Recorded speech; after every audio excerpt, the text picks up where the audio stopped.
भाई भाई कमेंट दिखाओ। हेलो दोस्तों, नमस्ते भाई, गुड इवनिंग। कैसे हैं आप लोग? अरे कैसा महसूस कर रहे हैं? पानी कर देना किशोर। गुड इवनिंग भाई। बालको, और दिवाली की साफ सफाई कर ली तुमने? अब तुम लोगों ने में कोई झाड़ू वाड़ू मारी कहीं के ना? है भाई? अब दिवाली जैसी नजदीक आ रही है वैसे ही पढ़ाने का मन नहीं करता है भाई। साफ सफाई कर ली आप लोगों ने? बम पटाखे का स्टॉक जमा कर लिया है बच्चों? कल आपकी क्लास लेने वाले थे, वैसे ही एसएससी का कैलेंडर आ गया। एसएससी ने कल बहुत भयानक न्यूज दी है, देखिए आपने? कल एसएससी का कैलेंडर आ गया 2024 का। आपके सीजल का पेपर ठीक 1 साल बाद होगा यहां से। ठीक है ना? सीपीओ का, सीएचएसएल का, सबकी डेट आ चुकी है।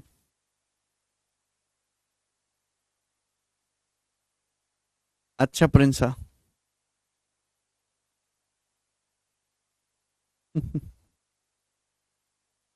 ओके, चलिए देखिए सवाल नंबर 101, सुनते रहिएगा मेरे दोस्तों। तो मैं प्रॉफिट लॉस पढ़ा रहा हूं आपको, और ये प्रॉफिट लॉस की जो है, मैं आज आपको प्रॉफिट लॉस के आखिरी टाइप पढ़ाऊंगा, डेविएशन वाले सवाल। ठीक है ना? चलेगा। पहली शीट में ध्यान से सुनिएगा। पहली शीट ही पढ़ी है, बाकी दोनों छोटी छोटी हैं। चलो बच्चों, अब इसी बैच से काम हो जाएगा अनमोल।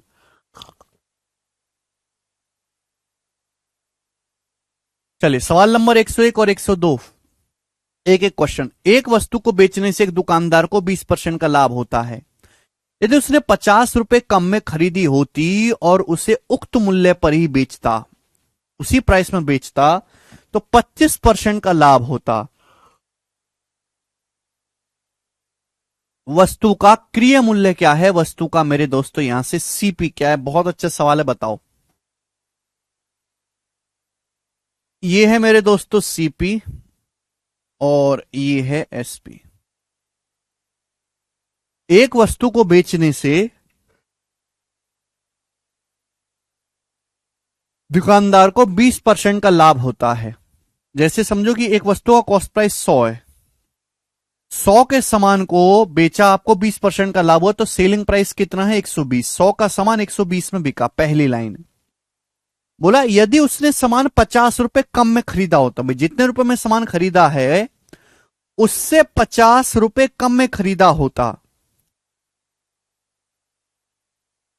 And sold it at same price, और सेम प्राइस पर ही बेचता, यानी कि पहले सामान 120 में बेच रहा था, अब भी अगर सामान को 120 में बेचता, अब भी अगर सामान को 120 में बेचता, तो उससे 25% का लाभ होता। एक बार बताओ, अगर 25% का लाभ हो रहा है और सामान को 120 में बेचा है, सेम सेलिंग प्राइस पे बेचा है मेरे प्यारे भाई, तो सीपी कितना होगा? क्रिय मूल्य क्या होगा? जवाब दो, सीपी कितना रहा होगा? जवाब दीजिए दीजिए, सोचो। एक आदमी सामान को 20% लाभ पर बेचता है, 100 का सामान 120 में बेचा। अगर वो 50 रुपए कम में खरीदा होता और सेम दाम पर बेचता, भाई जितने में 120 में पहले बेच रहा था, अब भी अगर 120 में बेचता, तो 25% का लाभ होता। अगर 120 पे बेचने से 25% का लाभ हो रहा है, तो सेलिंग प्राइस क्या है? 120 पे बेचने से 25% का लाभ हो रहा है। 25% कितना होता है? 1/4। ये 5 यूनिट की वैल्यू है, यहां से 4 यूनिट की वैल्यू निकालेंगे तो कितना आएगा? 96, 96। आप बोलोगे हाँ जी सर 96। कोई परेशानी इसमें? नहीं, कोई परेशानी नहीं है। आपसे पूछा क्रिय मूल्य, यानी कि पहले कॉस्ट प्राइस 100 था, अब कॉस्ट प्राइस 96 हो गया, सीपी 100 से 96 होगा, कितना कम हो गया? सीपी 4। सीपी अगर पहले 100 था, 100 से 96 हो गया, 4 कम हो गया। 4 की वैल्यू 50 रुपए, कितने गुना? 12.5 गुना। 4 की वैल्यू 50 रुपए, कितने गुना? 12.5 गुना। वस्तु का क्रिय मूल्य है 100 यूनिट, तो 100 की वैल्यू भी 12.5 गुना होगी। 100 का 12.5 गुना, यानी कि 1250 रुपए वस्तु का कॉस्ट प्राइस, क्रिय मूल्य आ गया। और यही सवाल का आंसर हो जाएगा डी ऑप्शन करेक्ट है।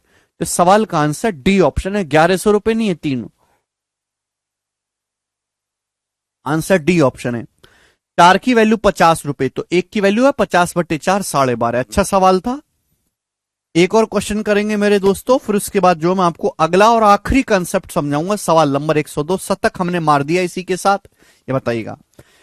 सवाल बहुत ज्यादा तो इंपॉर्टेंट नहीं है, लेकिन कभी कभार पेपर में सवाल आता है। देखो यही क्वेश्चन आया हुआ कई बार, लेकिन डाटा बदला जाता है, लैंग्वेज एकदम सेम होती है। रिसेंट आया आईसीआर के पेपर में, करिए बच्चों। देखो बहुत मजा आएगा, रेशियो से ही पूरा सवाल उड़ा के दिखाएंगे। A calculates his profit percentage on the selling price of an article, whereas B calculate his profit percentage on the cost price of article। देखिए ध्यान सुनेगा, दो बंदे हैं ए और बी, ध्यान सुनेगा मेरे दोस्तों, दो बंदे हैं ए और बी।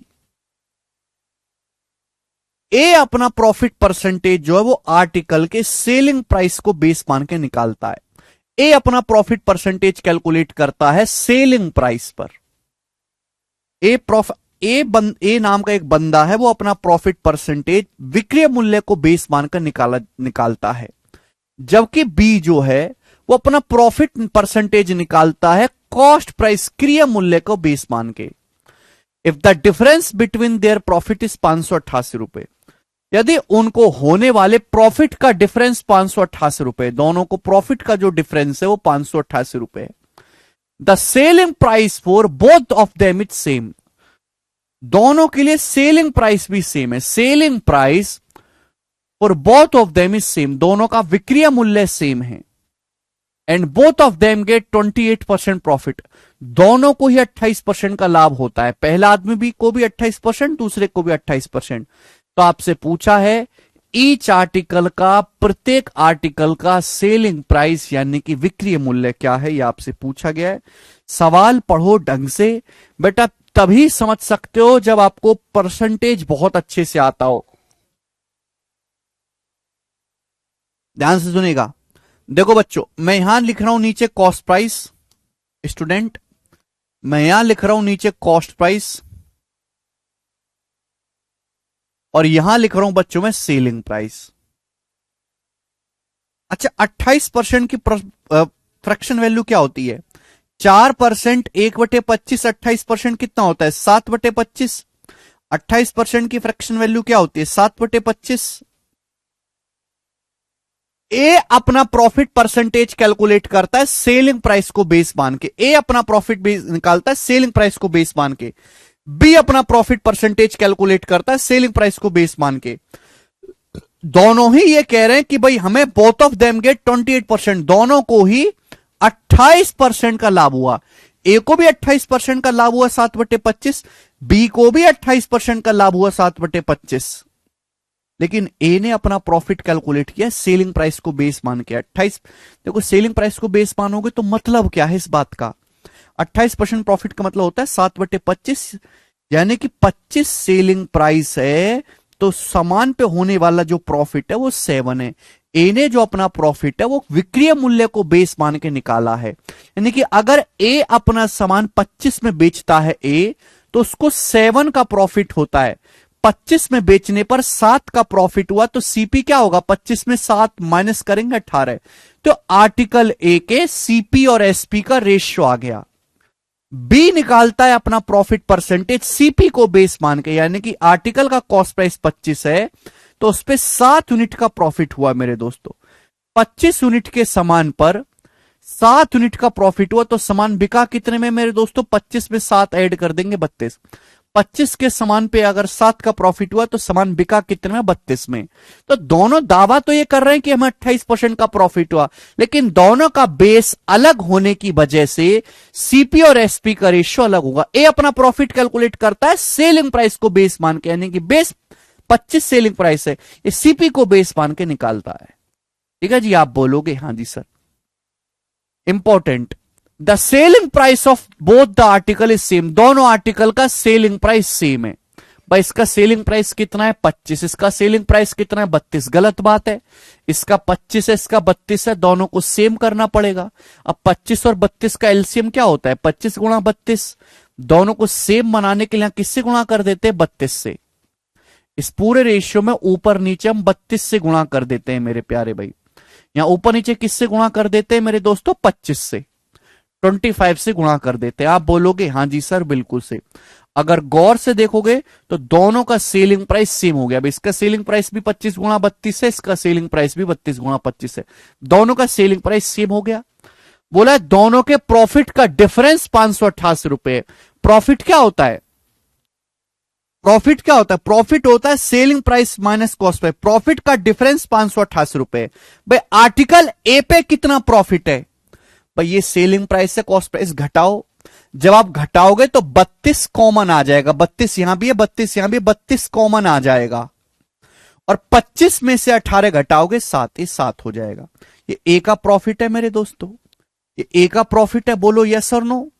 सेलिंग प्राइस में से कॉस्ट प्राइस घटाएंगे। बी का प्रॉफिट कितना है? बी का प्रॉफिट भाई ये सेलिंग प्राइस में से कॉस्ट प्राइस घटाएंगे तो 25 तो कॉमन ही आ जाएगा। 25 तो कॉमन ही आ जाएगा, बचा क्या है? 32। 32 में से 25 घटाएंगे 7, 7 गुणा 25। आप बोलोगे हाँ जी सर बिल्कुल से। ये ए का प्रॉफिट है, बी का प्रॉफिट है। इन दोनों के प्रॉफिट का डिफरेंस कितना है? दोनों के प्रॉफिट का अंतर दिया है ना आपको, ए के प्रॉफिट बी के प्रॉफिट का अंतर। अब देखो 7 यहां भी, 7 यहां भी, 7 कॉमन आ जाएगा। ब्रैकेट में क्या बचेगा? ब्रैकेट में बचेगा 32 माइनस 25 7, ब्रैकेट में 7 बचेगा। तो 7 सत्ते कितना हो गया? 49। तो दोनों के प्रॉफिट का डिफरेंस आ गया 49। सवाल में 49 की वैल्यू कितनी दी है? 588 रुपए दी है। आप मुझे बताओ कितने गुना है? तो 49 से कम 49 बचा 9, 49 दूनी 98, 12 गुना। 12 गुना आगे। आप बोलोगे हाँ सर एक की वैल्यू 12 रुपए है। आपसे पूछा प्रत्येक वस्तु का विक्रय मूल्य, दोनों का विक्रय मूल्य सेम है, इसकी वैल्यू आपसे पूछिए तो 12 गुना आ जाएगी मेरे दोस्तों। अब 25 गुणा 12 300 होता है, 300 की 32 में गुणा करेंगे 9600 रुपए। तो दोनों वस्तुओं का सेलिंग प्राइस 9600 रुपीज है। और ये सवाल का आंसर है डी ऑप्शन 9600 रुपए। बहुत इंपॉर्टेंट सवाल।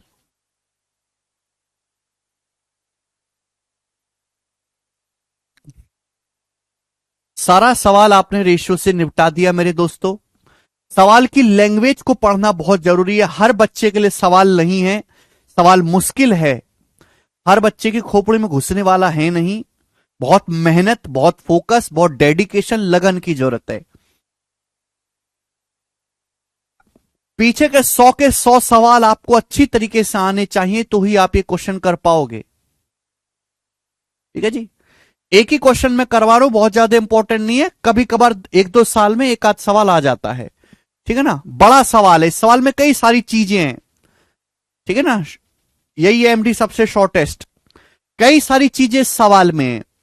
पहले 2 आदमी है, दोनों के अलग अलग सीपी से एसपी का रेशियो निकालो, फिर दोनों के सेलिंग प्राइस को बराबर करो, फिर दोनों का प्रॉफिट निकालो, फिर प्रॉफिट का डिफरेंस निकालो। क्योंकि आपको दिया क्या है? दोनों के प्रॉफिट का डिफरेंस, तो आपको हर चीज निकालनी पड़ेगी। लेंथी क्वेश्चन है। ठीक है जी, चलिए आगे चलते हैं। नेक्स्ट करो।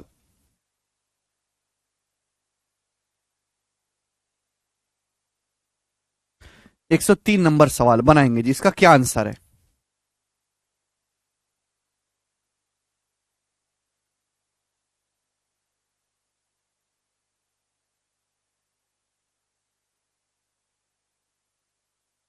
सवाल को पढ़िए मेरे दोस्तों। 103। अब यहां से मैं आपको जितने भी सवाल कराऊंगा ये सारे क्वेश्चन है डेविएशन मेथड पे। मैंने आपको परसेंटेज में स्पेशल एक कंसेप्ट बताया है, डेविएशन। और मैंने बोला था कि जिंदगी में कितने भी बूढ़े हो जाओ डेविएशन पीछा नहीं छोड़ेगा आपका। जिस बच्चे ने नहीं पढ़ा वो परसेंटेज से दोबारा से एक बार जाके पढ़ लो, इससे आपके सवाल बहुत आसान हो जाते, कैलकुलेशन बहुत कम हो जाती है। इस्तेमाल कहां होता है ये कंसेप्ट? जहां बीच में प्लस का साइन हो। मैं परसेंटेज के चैप्टर को 25 क्लास तक पढ़ाता हूं, सवाल एक ही आता है। कुछ बच्चे कहते हैं सर एक सवाल के लिए इतनी क्लास क्यों करनी, इतना क्यों पढ़ना? तो मैं उन मूर्खों को समझाता हूं, बेटे मैं एक सवाल सही करने के लिए नहीं पढ़ा रहा आपको परसेंटेज इतना लंबा। मैं हमेशा चीख चीख के कहता हूं मैं पूरे अर्थमेटिक का बेस तैयार कर रहा हूं। बेस, घर की दीवारें तो बहुत जल्दी तैयार हो जाती हैं, दीवारें बनने से कहीं ज्यादा समय उसके जो है नीचे नींव खुदाई में लगता है। वही मैं करता हूं डेविएशन, सक्सेसिव और डेविएशन बहुत इंपॉर्टेंट कंसेप्ट है।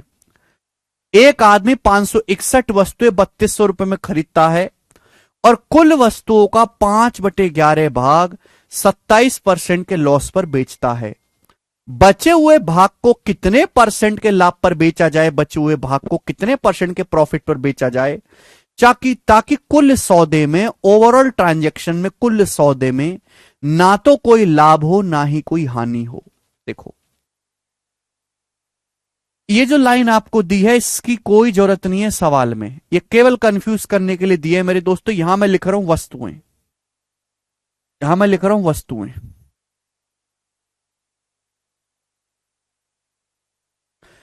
एक आदमी कुछ वस्तुएं खरीदता है, कुल वस्तुओं का 5/11 भाग 27% के लॉस पर बेचता है। बटे 11 आ रहा है, तो बटे 11 की शक्ल देख के हमने मान लिया कि कुल वस्तु 11 हैं।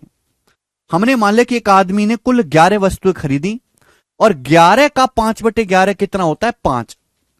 11 का 5/11 कितना होता है भी, 5 होता है। तो एक आदमी ने कुल 11 वस्तुएं खरीदी और उन 11 में से 5 वस्तुओं को बेचा है 27% के लॉस पे।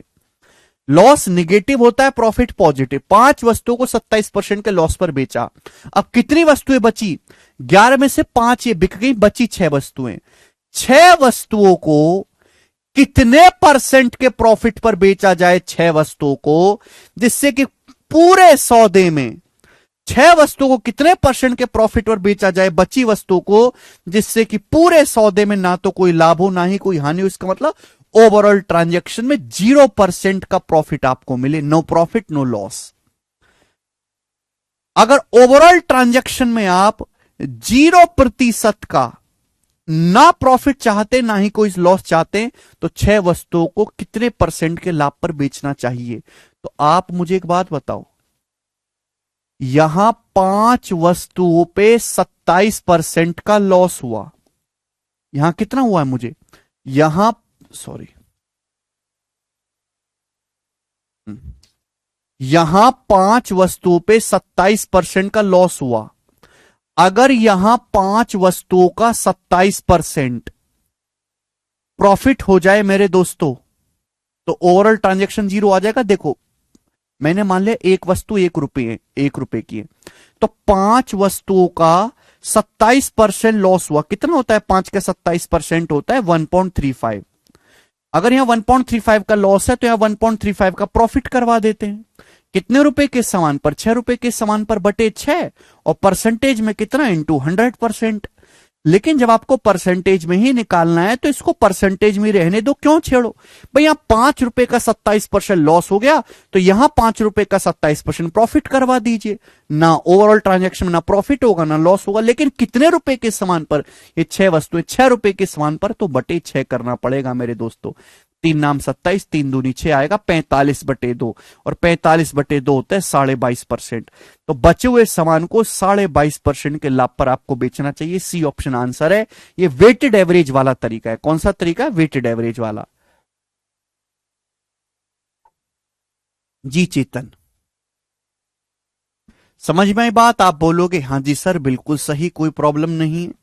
एक और सवाल ऐसा ही, एक आदमी 45,300 रुपए में 1596 वस्तुएं खरीदता है। चलो देखते कितने बालक कर पाते हैं। सवालों को करने के लिए डेविएशन मेथड पढ़ के आओ, ठीक है ना। 90% बालक इन सवालों को कर नहीं पाते पेपर में, 90%। और ना ही टीचर अपने बैच में पढ़ाते हैं, क्योंकि टीचर अच्छी तरीके से जानते हैं बालक है मंदबुद्धि, कर ही नहीं पाएंगे, पढ़ा के फायदा क्या है। बट मैं मंद बुद्धियों की वजह से मेहनती बालकों का नुकसान नहीं करना चाहता। एक आदमी 45,300 रुपए में 1596 वस्तु खरीदता है। 608 वस्तुओं को 25% के लाभ पर, 456 वस्तुओं को 20% के लॉस पर बेचता है। बचे हुए भाग को या बची हुई वस्तुओं को कितने परसेंट के प्रॉफिट या लॉस पर बेचा जाए, ताकि कुल सौदे में कोई लाभ या हानि ना हो। आंसर परसेंटेज में बताना है तो इसकी कोई जरूरत नहीं है। एक आदमी ने 1596 वस्तुएं खरीदी, 608 वस्तुओं को बेचा है उसने 25% के लाभ पर। लाभ मतलब पॉजिटिव। एक आदमी ने 1596 वस्तु खरीदी, 608 वस्तुओं को 25% के लाभ पर बेचा, 456 वस्तुओं को बेचा है 20% के लॉस पर। 20% के लॉस पर कितनी वस्तुएं बची हैं, जवाब दो। कितनी वस्तुएं बची? तो आप कहोगे सर 1596 में से टोटल 1596 खरीदी थी ना, 608 और 456 कितना हो गया? 1000 और 56 8 64, 1064। ये माइनस कर देंगे तो 532 वस्तुएं बची। यही पूछा गया कि 532 वस्तुओं को कितने परसेंट के प्रॉफिट या लॉस पर बेचा जाए।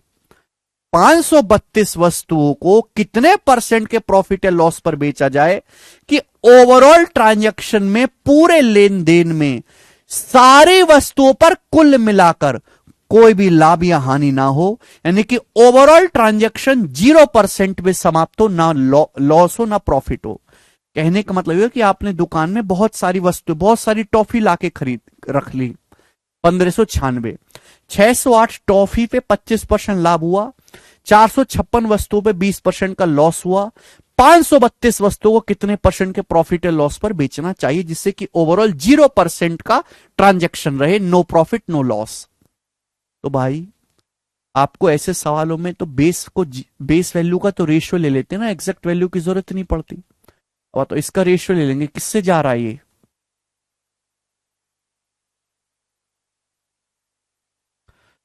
8 से, 8 छिंग 48, 4 से जा रहा है, 4 से जा रहा है 152, 4 से जा रहा है 114, और 4 से 4 एकम 4, 4 तिया 12, 4 तिया 12। फिर किससे चला गया मेरे दोस्तों? 19 से चला गया। सारे नंबर 19 से कटने वाले हैं। 19 अट्ठे 152, अभी 19 से कट गया, 19 अट्ठे 152, 19 छिक्का 114 और 19 सत्ते 133। तो हम बेस वैल्यू का क्या ले लेते हैं? रेशियो ले लेते हैं। ओवरऑल ट्रांजैक्शन में ना तो कोई प्रॉफिट होना चाहिए ना ही कोई लॉस, ओवरऑल ट्रांजैक्शन 0% आना चाहिए, 0%।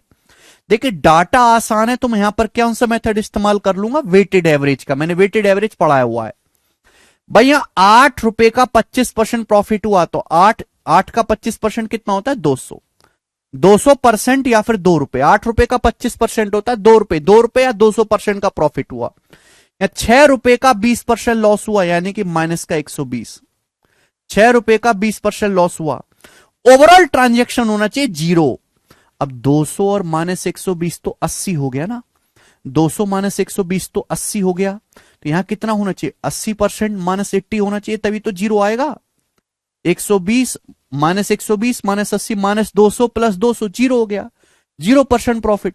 तो 80% लॉस कितने रुपए के समान पर? 7 पर, तो बटे 7। तो रिमेनिंग वस्तुओं को कितने परसेंट के लॉस पर बेचना चाहिए? 80/7। कितना आएगा मेरे दोस्तों? 11, 11/77, 3/7, 7 चौक 28। तो 11.4% अप्रोक्स ए ऑप्शन है। अप्रोक्स 11.4% के जो है आपको लॉस पर बेचना पड़ेगा रिमेनिंग वस्तुओं को। ठीक है, जो भी आपको निकालना होता है वही बेस है, उसी से आपको भाग कर रहे हैं। ठीक है जी। आप बोलोगे सर ये तो बड़ा आसान तरीका है भाई। आसान तरीका है कि नहीं? डेविएशन मेथड बेस्ट मेथड है मेरे दोस्तों। फटाफट फटाफट आंसर निकल के आता है। ये करिए मेरे दोस्त, बताओ।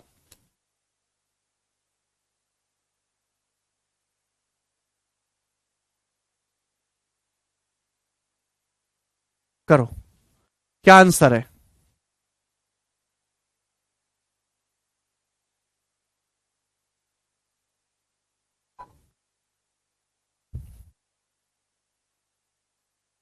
एक 105 नंबर सवाल करके बताइएगा। अगला टाइप, अब आपके सामने अगला टाइप आ गया। कोई फल व्यापारी कुछ केले खरीदता है, उनमें से 1/5 भाग केले सड़े निकल गए और इसलिए उसने इन्हें फेंक दिया।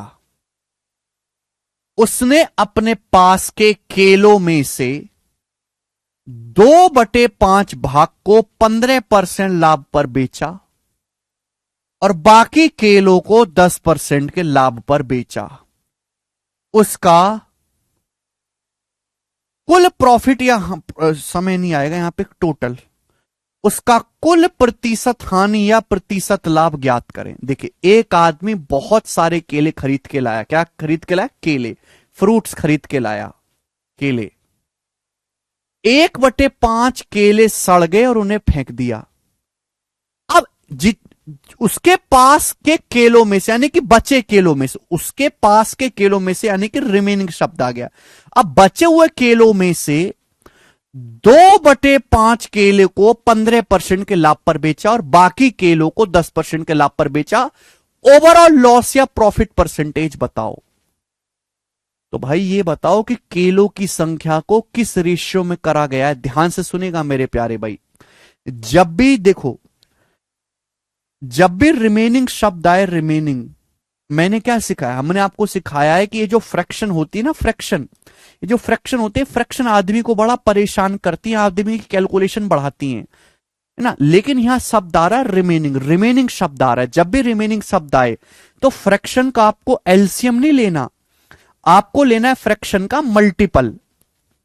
फ्रैक्शन का मल्टीपल, आप टोटल केलों को मान लो, इनका मल्टीपल यहां बटे 5 है, फिर रिमेनिंग का भी बटे 5 करना है, बटे 5 भाग करना है, फिर बचे केलों का भी बटे 5 करना है। तो 5 गुणा 5, 5 और 5 दोनों से कटने वाला नंबर 25, यानी कि मैंने टोटल केलों की संख्या मैंने मान ली 25। मैंने मान लिया कि माना एक आदमी के पास टोटल 25 केले हैं, तो 25 का, कुछ केले खरीदे एक व्यापारी ने, 25 का 1/5 कितना होता है? 25 का 1/5 होता है जी 5। 25 का 1/5 कितना होता है? 5। 5 केले सड़ गए और उन्हें फेंक दिया। एक बात बताओ, कोई सामान सड़ जाए, फेंक दिया जाए, टूट जाए, चोरी हो जाए, तो इसका मतलब क्या हुआ? इसका मतलब हुआ 100% लॉस। उस सामान पे 100% का लॉस हो गया मेरे दोस्तों। जब भी मेरे प्यारे भाई कोई सामान सड़ जाता है, खराब हो जाता है, फेंक दिया जाता है, तो इसका मतलब है कि 100% का लॉस हो गया। आप मार्केट से केला खरीद के लाए, केला आया, एक केला आया 7 रुपए का, सपोज आपके दोस्त ने वो केला आपसे छीन के खा लिया। आप केला खरीद के लाए 7 रुपए का, आपका दोस्त आपसे केला छीन के खा गया, तो 7 रुपए का नुकसान हो गया। 7 रुपए पे कितने का नुकसान हो गया? 7 रुपए का। परसेंटेज में कितना हुआ? इंटू 100%। तो 7 से 7 कट जाएगा। 100% का नुकसान हुआ कि नहीं हुआ? लॉस। तो जब भी कोई सामान सड़ जाता है और उसको फेंकना पड़ता है, तो इसका मतलब उस सामान पे 100% का लॉस हुआ है। तो भाई यहां पे रिमेनिंग शब्द आ रहा है, मुझे बटे 5 भाग करना है, फिर रिमेनिंग का भी बटे 5 करना है। तो 5 गुणा 5 दोनों से कटने, 5 गुणा 5 मैंने मान लिया 25, कि एक आदमी ने टोटल 25 केले खरीदे। अब 25 का 1/5 कितना होता है? 5। 5 केले सड़ गए, उनको फेंक दिया, 100% का लॉस हुआ। अब 25 में से 5 केले फेंक दिए, तो बचे कितने? 20 केले बचे। अब उसके पास 20 केले बचे। 20 का 2/5, 20 का 2/5 कितना होता है मेरे दोस्तों? 20 का 2/5 होता है 8। 20 का 2/5 कितना होता है? 8 केले। 8 केले बेचे हैं 15% के लाभ पर। 8 केलों को 15% के लाभ पर बेचा है 8 केलों को कितने लाभ पर? 15% के लाभ पर। अब बचे केले कितने हैं बताओ? बचे केलों को 10% के लाभ पर बेचा। 25 में से 5 और 8 13 केले बिक गए, बचे हैं 12 केले। 12 केले बचे हैं। टोटल 25 आना चाहिए, जोड़ के 5 8 13 12 25, 25 केले हो गए टोटल। मैंने टोटल को 25 माना था। इन बचे हुए 12 केलों को बेचा गया है 10% के लाभ पर। कितने लाभ पर? 10% के प्रॉफिट पर। आपसे पूछा गया बताओ पूरे लेन देन में, ओवरऑल ट्रांजैक्शन में कितने रुपए का, कितने परसेंट का प्रॉफिट या लॉस हुआ। तो जो भी हमारी बेस वैल्यू होती है हम उसका रेशियो ले लेते हैं। हमने क्या? केलों की संख्या का अनुपात निकाल लिया। ठीक है जी, आप बोलोगे हां जी सर बिल्कुल सही। कोई फल व्यापारी कुछ केले खरीदता, उनमें से 1/5 केले सड़ गए। जितने केले खरीदे थे ना, उनमें से 1/5 सड़े राजा जी। ठीक है जी। प्री के पेपर का पूछा हुआ सवाल है। हां जी उत्कर्ष, करके बताओ। ओवरऑल डाटा बहुत आसान है। मैंने आपको सिखाया कि अगर डाटा बहुत आसान है तो हम वेटेड एवरेज से ही कर लेते हैं। परसेंटेज में खूब पढ़ाया है। अब बताओ कितने रुपए का? या 5 रुपए का 100% लॉस हुआ 500%। 5 रुपए का 100% लॉस हुआ 500%। ये लिखने की जरूरत नहीं, आपको समझाने के लिए लिख रहा हूं। या 8 रुपए का 15% प्रॉफिट हुआ। 8 रुपए का 15% 120, या 12 रुपए का 10% प्रॉफिट हुआ, 12 दुसाम 120, 120। आप बोलोगे यहां से टोटल कितना हुआ, -500, 120 प्लस 120 240, -500 प्लस 240 आ गया माइनस का 260%, यानी कि -260% का आपको लॉस हुआ है मेरे दोस्तों। कितने रुपए के सामान पर, 5 8 13 12 25 के सामान पर बटे 25। 260 को 25 से भाग देंगे तो 10 से ज्यादा ही जाएगा, 10.4%, यानी कि पूरे लेन देन में ओवरऑल ट्रांजैक्शन में आपको माइनस आया है, तो लॉस है 10.4% का लॉस हुआ है। और बी ऑप्शन इस सवाल का आंसर है,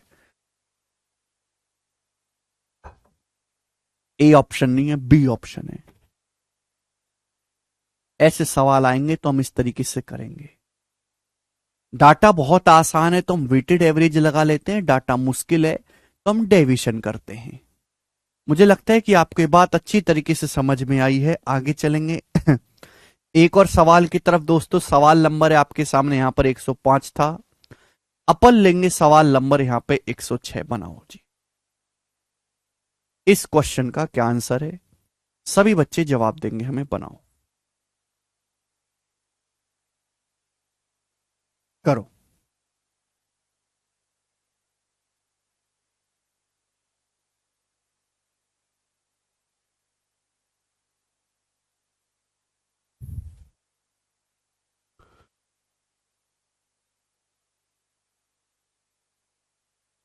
जी बनाए। नितेश समझा दिया बेटा मैंने। कोई सामान फेंक दिया जाता है, सड़ जाता है, तो उस सामान पे 100% लॉस होता है। ये सब प्री के सवाल है। लेटेस्ट क्वेश्चन बताओ, लेटेस्ट सवाल। रेशमा अपने 2/3 सामान को 26% के लाभ पर बेचती है, शेष माल का 20% 40% लाभ पर बेचती है और शेष माल को 25% के लॉस पर बेचती है।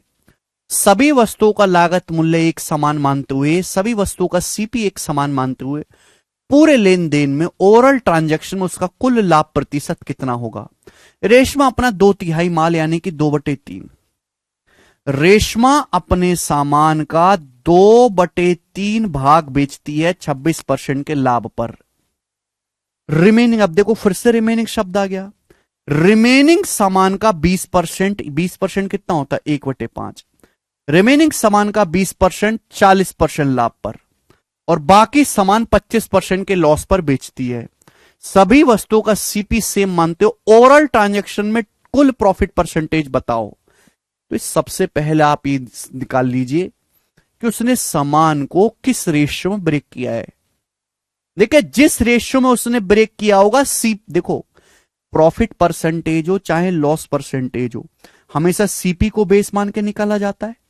सीपी को, तो मुझे सीपी की एक्चुअल वैल्यू नहीं चाहिए, मुझे सीपी का रेशियो चाहिए।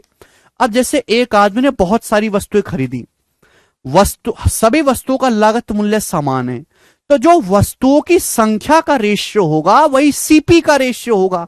एग्जाम्पल के लिए समझो, आप मार्केट में चीनी खरीदने गए, चीनी का प्राइस है 40 रुपए पर केजी, 1 किलो चीनी 40 रुपए की है।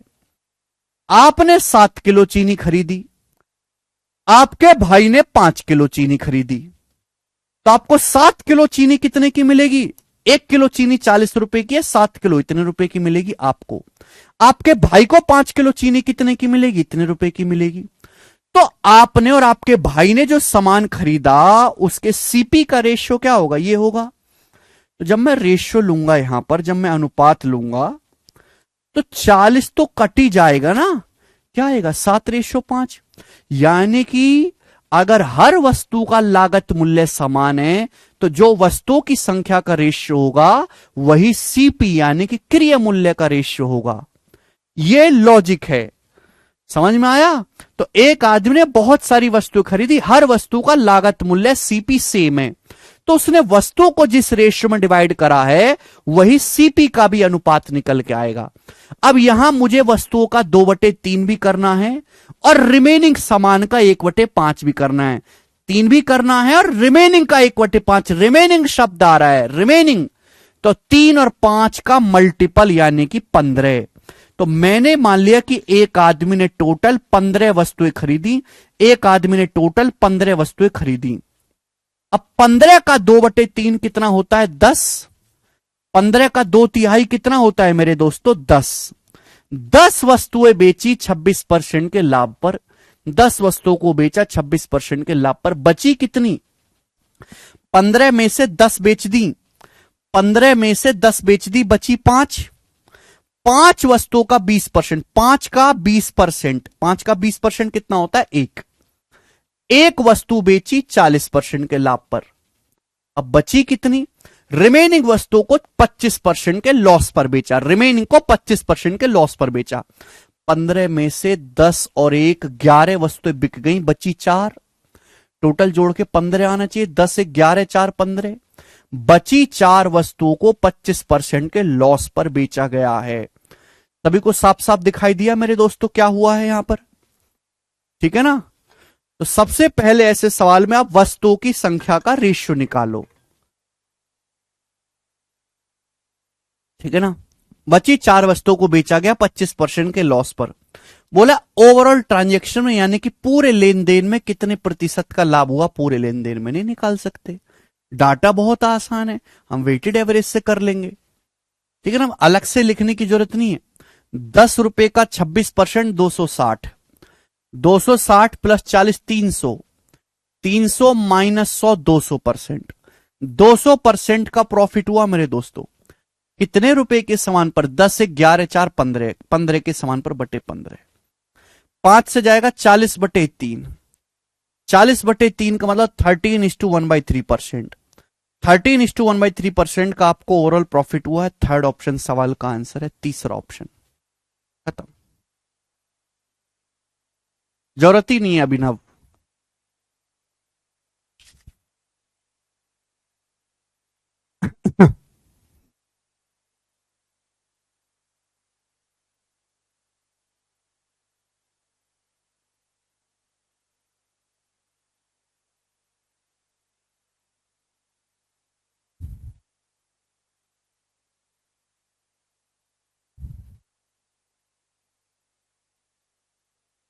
मुझे बस देखो, सवाल को ढंग से पढ़ो सौरभ, सवाल को ढंग से पढ़ो।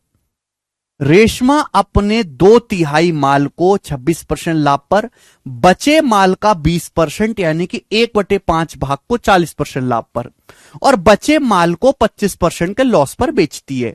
तो मुझे एक ऐसा नंबर निकालना होगा जिसका 2/3 भी आसानी से किया जा सके, 1/5 भी आसानी से किया जा सके। तो 3 और 5 का मल्टीपल, 3 गुणा 5 15। तो 15 मैंने टोटल वस्तुओं को माना, क्योंकि मानव प्रॉफिट परसेंटेज हो चाहे लॉस परसेंटेज हो, हमेशा सक्रिय मूल्य को बेस मान के निकाला जाता है। जब भी हम ओवरऑल इफेक्ट निकालते तो जो भी बेस वैल्यू होती है हम उसका रेशियो, अनुपात ले लेते हैं। प्रॉफिट लॉस का बेस क्या होता है? सीपी, प्रॉफिट लॉस परसेंटेज का। तो सीपी का रेशियो हम निकालते हैं। ठीक है बच्चों, आप बोलोगे हाँ जी सर। बहुत इंपॉर्टेंट टाइप है ये, ज्यादातर बच्चे कर नहीं पाते इसको पेपर में, क्योंकि उनको पढ़ाया नहीं जाता, क्योंकि इसको समझाना आसान काम नहीं है बालकों को। ठीक है ना? पर मैं आपको समझाऊंगा, फिर भी बच्चों थोड़ी सी परेशानी हो चाहे। एक और सवाल, सवाल नंबर 107। ये जो सवाल है सिलेक्शन पोस्ट के पेपर में आया था, सिलेक्शन पोस्ट के पेपर में 2020 में, एज इट इज। करो आप, सोचो।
आनंद कह रहे हैं व्हाट इज आईसीएआर। आईसीआर है इंडियन एग्रीकल्चर रिसर्च इंस्टीट्यूट, भारतीय कृषि अनुसंधान केंद्र, जो हमारा एग्रीकल्चर डिपार्टमेंट है सेंट्रल गवर्नमेंट का, उसका पेपर होता है एग्रीकल्चर डिपार्टमेंट। बहुत सारे पेपर होते हैं ऐसे जो एसएससी नहीं करवाती, अलग से लेते हैं वो डिपार्टमेंट, जैसे कि डीडीए है ना, दिल्ली विकास प्राधिकरण, डीडीए, डीएमआरसी का पेपर होता है ना, मेट्रो का, हर मेट्रो अपना पेपर खुद इंडिविजुअल कराती है, एसएससी थोड़ा ना लेती है उसका। एफसीआई है, फूड कॉर्पोरेशन इंडिया, खाद्यान्न विभाग। समझ में आया कि नहीं?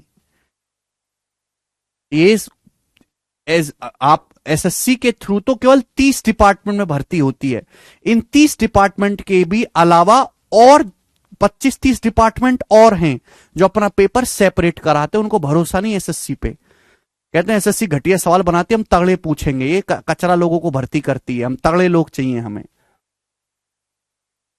ठीक है जी। डीआरडीओ, डीआरडीओ जैसे हो गया, बार्क हो गए, इनमें ये पेपर अलग कराते हैं अपना। कम वैकेंसी निकलती है इनमें, वैकेंसी तो उतनी निकलती हैं, कम निकलती हैं, और अच्छी जॉब होती है इनकी, वही ग्रेजुएशन ही एलिजिबिलिटी, कोई अलग से स्पेशलिटी नहीं है, अच्छी जॉब्स होती हैं ये सब। अभी डीडीए का पेपर आया है, दिल्ली डेवलपमेंट अथॉरिटी का, बहुत अच्छा पेपर होता है और बहुत अच्छी जॉब है। केवल एसएससी के अलावा, एसएससी के अलावा तो बहुत सारी चीजें हैं।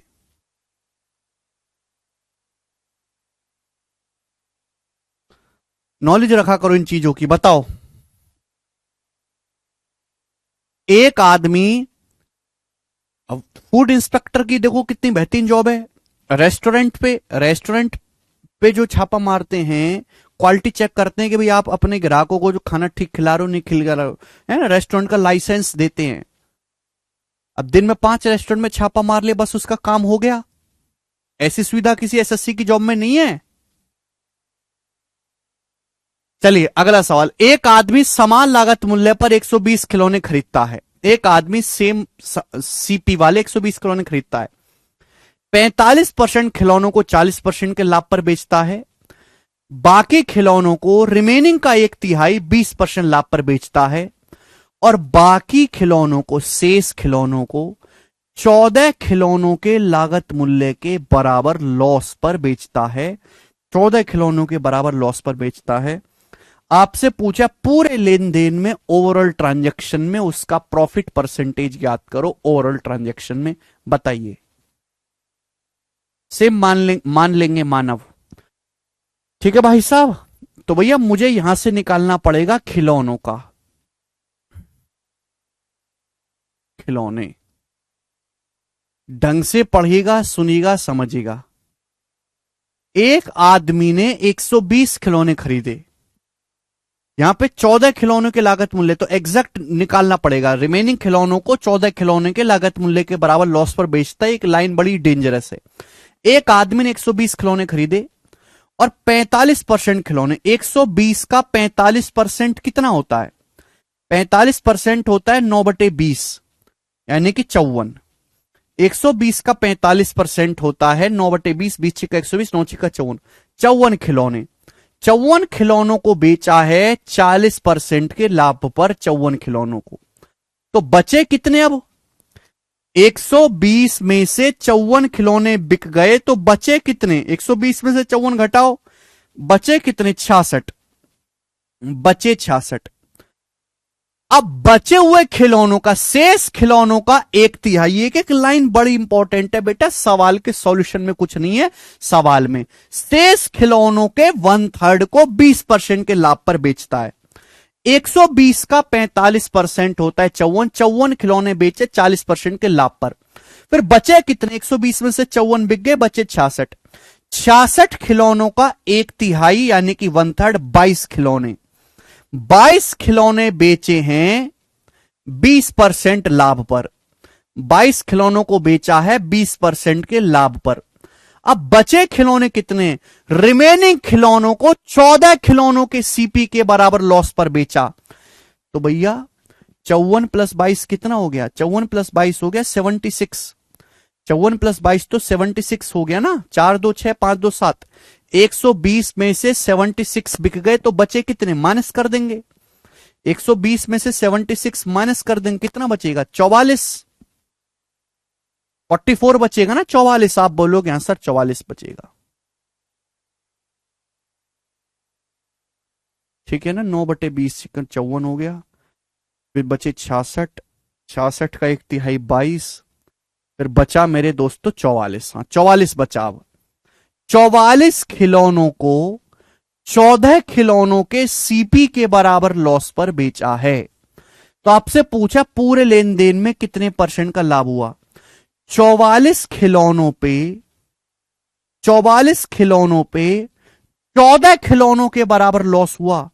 44 खिलौनों पे 14 खिलौनों के बराबर लॉस हुआ। 14 खिलौनों के बराबर, क्या आप नहीं निकाल सकते। यानी कि 44 खिलौनों पे 14 खिलौनों के बराबर लॉस हुआ है, और परसेंटेज में कितना, इंटू 100%, इतने का लॉस है 44 खिलौनों पे। 44 खिलौनों पे 14 खिलौनों के सीपी के बराबर लॉस हुआ। एक खिलौना 1 रुपए का, 44 खिलौने 44 के, 44 खिलौनों पे 44 रुपए पे 14 रुपए का नुकसान हुआ, परसेंटेज में इंटू 100%। पूछा पूरे लेन देन में कितने का प्रॉफिट लॉस हुआ, नहीं निकाल सकते। निकाल सकते भाई, अब चाहे तो आप यहां से रेशियो ले लो, पर जरूरत नहीं है। 54 गुणा 40 कितना आ गया, 2160। 54 गुणा 40 कितना आ जाएगा मेरे दोस्त, 2160। 22 गुणा 20 कितना आ जाएगा, 440। ये कितना आ जाएगा भाई, इसके यहां पे गुणा करेंगे माइनस का 1400। तो टोटल कितना बना भाई ये, 2100, 400, 2500, 2600। 2600 माइनस 1400, 1200%। तो 1200% का मेरे दोस्तों प्रॉफिट है। कितने के समान पर, टोटल समान 120 है, 120 के समान पर बटे 120, तो ओवरऑल आ गया 10%। यानी कि कुल मिलाकर आपको 10% का लाभ हुआ। डी ऑप्शन इस सवाल का आंसर है 10%। बात समाप्त।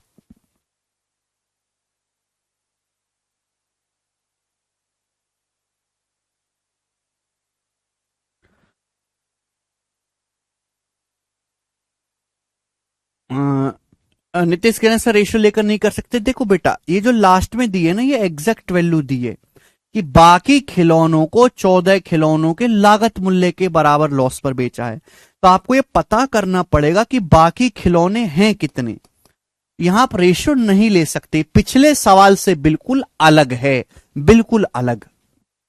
समझ में आया होगा जी, थोड़ा सा खतरनाक सवाल था। आगे चलेंगे, ठीक है ना। इसलिए मैं हमेशा कहता हूं कि क्वेश्चन को पूरी ताकत से पढ़ो और पूरी ताकत से समझने की कोशिश करो। अगला टाइप आपके सामने, मतलब टाइप तो सेम ही है, बस उसमें एक लाइन और बढ़ गई। सवाल नंबर 108। क्वेश्चन आपके सामने 2020 के प्री के पेपर में आया, सीजीएल में।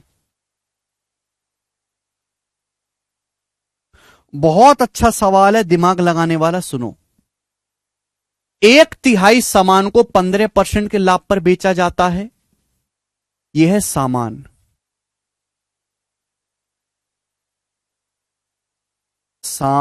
वस्तुएं। 1/3 सामान को 15% के लाभ पर बेचा जाता है। 1/3 का मतलब 1/3। आपके पास जितना भी सामान है उसका 1/3 15% प्रॉफिट पर बेचा जाता है। 25% सामान को 20% लाभ पर बेचा जाता है। 25% सामान, 25% का मतलब 1/4। 1/4 सामान को 20% लाभ पर बेचा जाता है, और बाकी सामान को 20% के लॉस पर बेचा जाता है। बाकी सामान को 20% के लॉस पर बेचा जाता है। यदि पूरे लेन देन में ओवरऑल ट्रांजैक्शन में 138.5 रुपए का लाभ हो पूरे ट्रांजैक्शन में, तो उस सामान का लागत मूल्य यानी कि क्रय मूल्य क्या है। इस सवाल में आपको क्या दिया है, पूरे लेन देन में यानी कि सारे सामान को बेचने से आपको 138.5 रुपए का लाभ हुआ। तो आपसे पूछा है सामान का मूल्य यानी कि सामान का सीपी क्रय मूल्य क्या है। अगर आप ये पता लगा लो कि पूरे सामान को बेचने से आपको परसेंटेज में कितना प्रॉफिट हुआ, तो सवाल सॉल्व हो जाएगा कि नहीं। पिछले सवाल की तरह है, यार रिमेनिंग शब्द तो लगा नहीं है। जब रिमेनिंग शब्द नहीं होता तो हम एलसीएम लेते हैं। एक तिहाई सामान को 15% लाभ पर बेचा गया, एक चौथाई सामान को 20% लाभ पर बेचा गया। तो 3 और 4 दोनों से कटने वाला नंबर, इनका एलसीएम है 12। तो मैंने मान लिया कि एक आदमी के पास 12 वस्तुएं हैं, 12। मैं क्यों मानता हूं? कैलकुलेशन को कम करने के लिए मुझे एक ऐसा नंबर चाहिए जिसका बटे 3 भी आसानी से किया जा सके, बटे 4 भी। तो 12 का एक तिहाई कितना होता है? 4। 12 का 1/3 होता है 4। 4 वस्तुओं को बेचा गया है 15% के लाभ पर। 25% सामान, 12 का 25%, 12 का 1/4, 12 का 1/4 कितना होता है? 3। 3 वस्तुओं को बेचा गया 20% के लाभ पर, 20% प्रॉफिट पर। बची वस्तुएं कितनी हैं? 12 में से 4 3 7 बिक गई, 4 3 7 बची 5 12, 4 3 7 5 12। बची 5 वस्तुओं को बेचा गया 20% के लॉस पर, 20% के लॉस पर। तो आप मुझे बताओ पूरे लेन देन में, ओवरऑल ट्रांजैक्शन में कितने परसेंट का प्रॉफिट हुआ? आपको जवाब दो। देखिए 4 का 15 60% प्लस 60 120, 120 माइनस 100, 120 माइनस 100 20%। 20% का प्रॉफिट है मेरे दोस्तों कितने के समान पर? 12। 4 3 7 5 12 के समान पर बटे 12। ये किससे कट जाएगा मेरे दोस्तों? ये आपका 4 से कट जाएगा, 4 पंजे 20, 4 तिया 12, 5/3%। तो पूरे लेन देन में सभी वस्तुओं पर कुल मिलाकर आपको 5/3% का प्रॉफिट हो, ये मैंने निकाल लिया एक ही सेकंड में। जबकि पूरे लेन देन में आपको लाभ कितना हुआ है? पूरे लेन देन में आपको 138.5 रुपए का लाभ हुआ है। आप बोलोगे हां जी सर बिल्कुल सही। तो 5/3% की वैल्यू ये है, तो 5% की वैल्यू कितनी आ जाएगी भाई? 3 उधर चला जाएगा। 5% की वैल्यू कितनी आएगी? 3 उधर चला जाएगा। 135.5 गुणा 3 रुपए, ये 5% की वैल्यू आ गई। आपसे सामान का लागत मूल्य पूछा। लागत मूल्य क्या होता है? 100%। 100% की वैल्यू निकालनी है तो बच्चों दोनों तरफ 20 से गुणा कर दो, दोनों तरफ 20 से गुणा कर दो। आप बोलोगे हाँ जी सर, ये 0 से कट जाएगा। तो 1385 का 6 गुना, 1385 का 6 गुना क्या आएगा? 7800 और 510, 8310 रुपए। तो 8310 रुपए इस सवाल का आंसर है। ऑप्शन नंबर यहां से डी करेक्ट है, डी एकदम सही है, 8310 रुपए। समझे? तो देखो पिछले सवालों में और इस सवाल में क्या फर्क है? पिछले सवाल में केवल आपसे परसेंटेज प्रॉफिट पूछा गया कि बताओ ओवरऑल ट्रांजैक्शन में कितने परसेंट का प्रॉफिट हुआ। यहां आपको पूछा गया कि टोटल सामान का लागत मूल्य क्या है। तो भाई एक सामान को, जरूर नहीं कि एक सामान आप कोई सामान खरीद के लाए, आप दिवाली की फुल आपने दुकान लगाई, सपोज दिवाली में मोमबत्ती की, किसी ग्राहक को मोमबत्ती 5 रुपए की बेचते हो, किसी को 7 रुपए की बेचते हो, किसी को 8 रुपए की बेचते हो। हर ग्राहक के हिसाब से अलग अलग दाम पे बेचा जाता है, हर ग्राहक से अलग अलग मुनाफा होता है, ठीक है ना। तो आपने सामान के कुछ टुकड़े करे हैं और उनपे अलग अलग प्रॉफिट हुआ है आपको। तो आपने निकाल लिया कि मुझे ओवरऑल प्रॉफिट कितना हुआ, और ओवरऑल प्रॉफिट रुपए में दिया हुआ है, ये बराबर कर देंगे, यहां से 100% की वैल्यू आ जाएगी। बात समाप्त, कुछ है ही नहीं इस सवाल में। मुझे लगता है कि आप कर लोगे। अब इसी का एक एडवांस वर्जन और मैं सारे ही टाइप करवा रहा हूं जितने आज तक प्रीवियस ईयर में आए, कुछ भी छोड़ूंगा नहीं। एक सवाल और मेरे प्यारे भाई, सवाल नंबर 109, जवाब दीजिएगा क्या आंसर है, फटाफट करेंगे सब लोग, बताओ।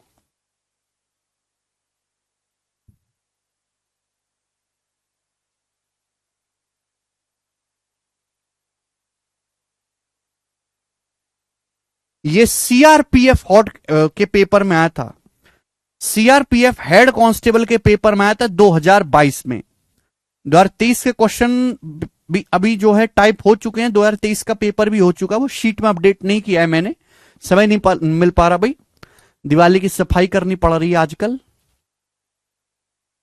कर दूंगा वो भी मैं अपडेट। बताओ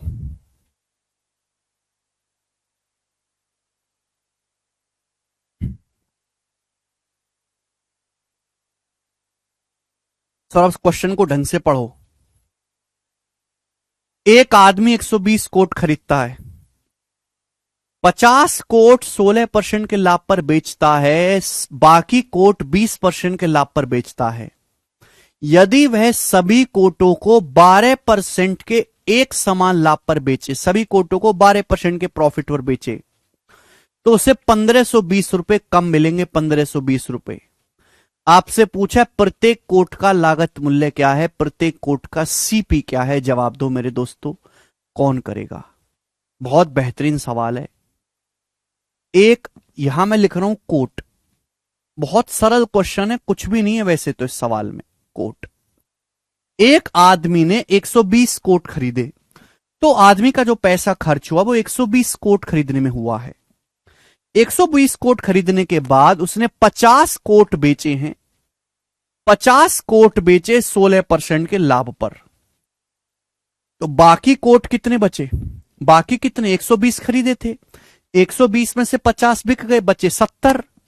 70 कोट बेचे हैं 20% के लाभ पर, तो आप मुझे बताओ उसको टोटल कितना लाभ हुआ होगा, टोटल कितना प्रॉफिट हुआ? आप इसका रेशियो ले लो, रेशियो ले लो, 50 और 70 का रेशियो 5:7। आप मुझे बताओ टोटल कितना प्रॉफिट हुआ होगा आदमी को। तो डाटा बहुत आसान है, वेटेड एवरेज से तो आप कहोगे सर 16 पंजे 80 और 20 सत्ते 140, 80 प्लस 140 हो गया 220%। 220% का कितने पर? 5 7 12 के समान पर बटे 12, 4 से चला जाएगा 55/3%। तो 55/3% का आदमी को ओवरऑल प्रॉफिट हुआ। आदमी को सारे कोटों को बेचने से कितना प्रॉफिट हुआ? 55/3% का। अब सवाल इसके आगे से है, यदि वह सभी कोटों को 12% के एक समान लाभ पर बेचता तो उसे 1520 रुपए कम मिलते। एक बार बताओ, अगर आदमी इस तरीके से बेचता है 50 कोट 16% प्रॉफिट पे, बाकी 70 20% प्रॉफिट पे, तो आदमी को लाभ होगा सारे कोटों पे 55/3%। अगर आदमी सभी कोटों को, सारे के सारे कोट 12% के लाभ पर बेच दे, अगर आदमी सारे ही कोट को 12% के एक समान प्रॉफिट बेचे, हर कोट पे 12% का प्रॉफिट कमा के बेचेगा, तो आदमी को 1520 रुपए कम मिलेंगे। पहले तो प्रॉफिट हो रहा था 55/3%, हर कोट को अगर आदमी 12% के प्रॉफिट पर बेचेगा तो आदमी को कितना कम प्रॉफिट होगा, माइनस करेंगे। अब 55 में से 12×3 = 36 घटाएंगे, कितना आएगा ये? 19/3। 55 में से 36 घटाएंगे, 19/3%। तो आदमी को 19/3% का प्रॉफिट कम होगा। पहले प्रॉफिट हो रहा था 55/3%, हर कोट को 12% के प्रॉफिट पर बेचोगे तो अब कितना कम प्रॉफिट होगा, माइनस करो 19/3%। आदमी को कितने रुपए कम मिले? 1520 रुपए। तो इसकी वैल्यू 1520 रुपए। बताओ कितने गुना है? 19×8=52, यानी कि 1% की वैल्यू आ गई 240 रुपए। 3 उधर चला जाएगा ना, 80 या 240, तो 100% की वैल्यू आ गई 24,000। यानी कि ये 100% सभी कोटों का, सारे के सारे कोटों का क्रिय मूल्य आ गया, सभी कोटों का सीपी आ गया। सवाल में ये नहीं पूछा, सवाल में आपसे पूछा प्रत्येक कोट का लागत मूल्य बताओ। आपने एक्चुअल में 120 कोट खरीदे थे, ये 120 कोटों का लागत मूल्य है।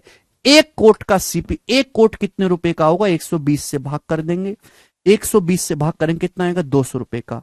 तो प्रत्येक कोट का लागत मूल्य 200 रुपए है। बिल्कुल बिल्कुल रद्दी कोट है, 200 रुपए के सड़क छाप कोट है भैया, 200 रुपए का। समझ में बात? आप बोलोगे हाँ जी सर बिल्कुल सही, कोई परेशानी नहीं। तो इस तरीके से आप सवाल को कर सकते हैं। आपको क्या करना है, आपको ये जो वैल्यू दी है इसकी परसेंटेज में वैल्यू निकालने की, इसकी परसेंटेज में वैल्यू क्या है, बस उसको बराबर कर देना है। परसेंटेज में वैल्यू बराबर एग्जैक्ट वैल्यू, खत्म सवाल। ये टाइप भी आजकल काफी फेमस हुआ है, ठीक है ना, काफी तो नहीं मतलब फिर भी आता है पेपर्स में।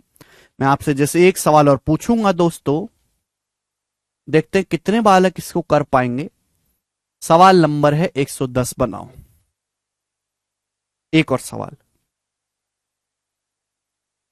ये भी लेटेस्ट सवाल है, 2023 के पेपर का जवाब देंगे बच्चों। इस सवाल का क्या आंसर है, सही बच्चे करेंगे? करो। हाँ, ये क्वेश्चन एलिगेशन से भी हो जाएगा, बिल्कुल हो जाएगा अमित भाई, पर जरूरत नहीं है करने की, ये बेस्ट तरीका है, करो।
सेम क्वेश्चन है, बिल्कुल सेम क्वेश्चन, बस डाटा चेंज है। 11,250 चौथा ऑप्शन सब बच्चों का आंसर आ गया। फोर्थ ऑप्शन बिल्कुल सही बच्चों, यही उम्मीद थी मुझे आप लोगों से कम है। एक सवाल मैंने ऐसा करवाया तो आप दूसरा सवाल खुद से कर लोगे। हर बच्चे का आंसर आ गया डी ऑप्शन, बहुत सही। जैसा सवाल 109 था बिल्कुल वैसा ही 110 है, बस इसका डाटा चेंज था। फोर्थ ऑप्शन खुद से ट्राई करना था, एक मैंने करवाया। हर चीज मेरे भरोसे पे मत रहिए भैया, अपना भी थोड़ा थोड़ा दिमाग इस्तेमाल करना सीखिए। अगला टाइप आपके सामने आएगा बच्चों। 2 क्वेश्चन में कराऊंगा इस टाइप के, बहुत ही फेमस क्वेश्चन है, ध्यान से सुनिएगा जी। The cost of table is 200% more than that of cost of chair and cost of chair is 20% less than that of an अलमारी। तो बच्चों ये है टेबल, ये है चेयर और ये है अलमारी, और ये है मेरे दोस्तों कॉस्ट, क्रिया मूल्य। सवाल को ढंग से समझिएगा। बोला है एक मेज की कीमत कुर्सी से 200% ज्यादा है और एक कुर्सी की कीमत अलमारी से 20% कम है। कुर्सी कीमत 20% की फ्रैक्शन वैल्यू 1/5। पहले ये देखेंगे, एक कुर्सी की कीमत अलमारी से 20% कम है, यानी कि अलमारी की कीमत 5 है, यानी कि मेरे दोस्तों वो अलमारी की कीमत 5 है तो कुर्सी की कीमत कितनी है मेरे दोस्तों? 1 कम है। अलमारी की कीमत 5 है अगर, तो कुर्सी की कीमत है 4। ये बात आई समझ में? आप बोलोगे सर। अब यहां पे टेबल का जो प्राइस है कुर्सी से 200% ज्यादा है, चेयर का प्राइस है 4 से 200% ज्यादा कितना होता है? 4 का 200% 8 होता है, यानी कि 12। तो टेबल का प्राइस है 12।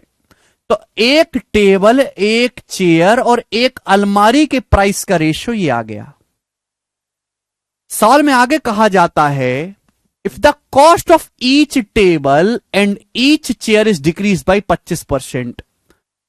हर टेबल और हर चेयर का प्राइस 25% कम किया जाता है। टेबल का प्राइस भी 25% कम किया जाता है, चेयर का प्राइस भी 25% कम किया जाता है। एंड दैट कॉस्ट ऑफ अलमारी इज इंक्रीज्ड बाई 25%। और अलमारी का जो प्राइस है वो 25% बढ़ाया जाता है। अलमारी की कीमत 25% बढ़ाई जाती है, अलमारी की कीमत। ठीक है भाई। तो 4 मेज, 5 कुर्सी और 8 अलमारी की लागत में प्रतिशत वृद्धि बताओ। बहुत ही बेसिक सवाल है, सवाल में कुछ भी नहीं है, ध्यान से सुनेगा। टेबल का प्राइस 25% कम किया जाता है, चेयर का 25% कम किया जाता है, अलमारी का प्राइस 25% बढ़ाया जाता है। तो 4 मेज, 5 चेयर और 8 अलमारी के प्राइस में कितना चेंज आएगा भाई? ये तो एक टेबल, एक चेयर, एक अलमारी के प्राइस का रेशियो है। हमको चाहिए 4 टेबल, तो 4 टेबल कितने की होंगी? Multiply by 4। 5 चेयर कितने की होंगी? Multiply by 5। 8 अलमारी कितने की होंगी? Multiply by 8। ये आएगा? आप बोलोगे हाँ जी सर ये आएगा। अब किससे डिवाइड हो रहा है मेरे दोस्तों? सारा जो है रेशियो 4 से डिवाइड हो रहा है, तो 4 से काट लेते हैं, ये 12 हो जाएगा। बस इसको 4 से डिवाइड करेंगे तो कितना हो जाएगा? 5। इसको 4 से डिवाइड करेंगे तो कितना हो जाएगा? 10। 12 रेशियो 5 रेशियो 10 आ गया। आपसे पूछा कितने % की वृद्धि आई होगी? सिंपल सा सवाल हो गया अब आपके लिए। भाई ये 12 का 25% और ये 5 -5 का 25%, और ये हो गया प्लस 10 का 25%।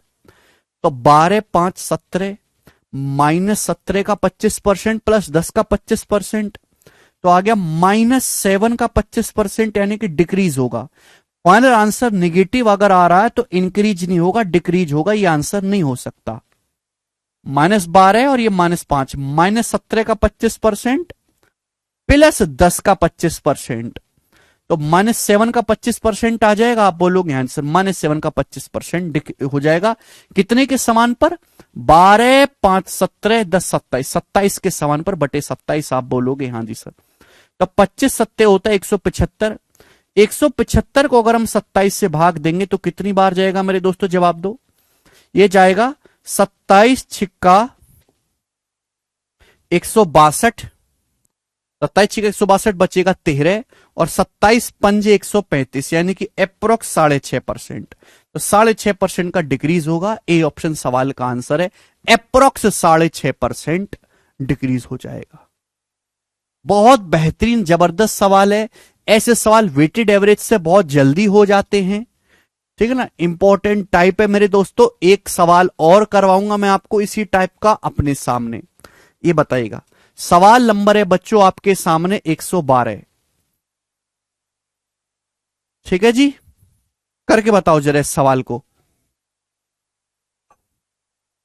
The cost of sofa set is 225% more than cost of table.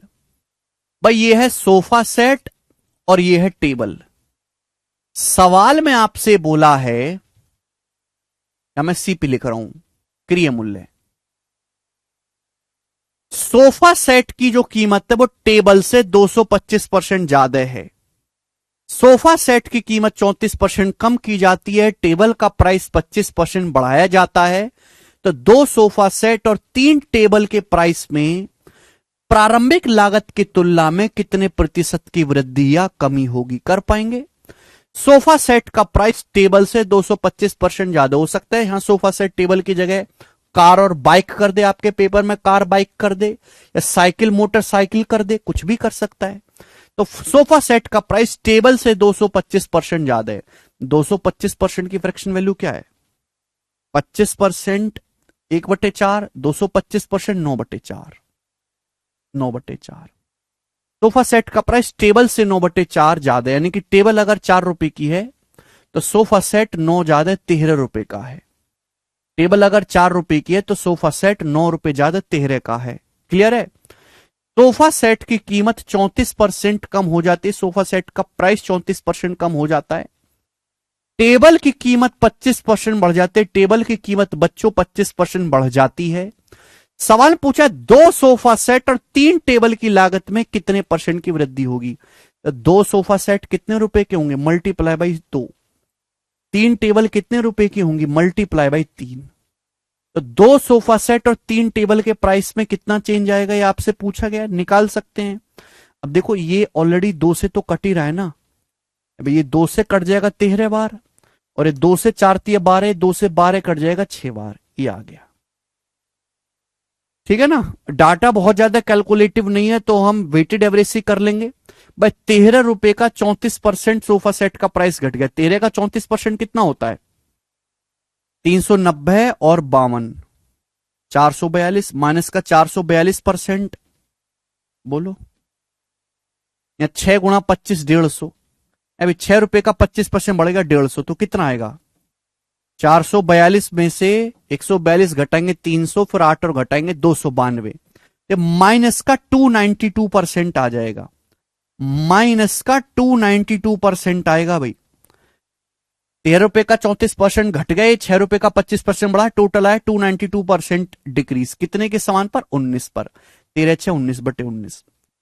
Final answer अगर माइनस आया है मेरे प्यारे भाई, तो ये इंक्रीज तो नहीं होगा, डिक्रीज होगा। अब 2 ऑप्शन बचे आपके सामने, 19 से भाग करेंगे तो कितनी बार जाएगा?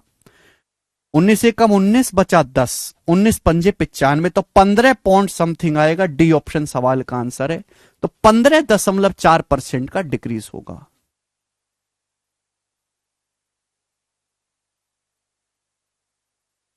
%15.4 का डिक्रीज होगा। बोलो बात क्लियर है?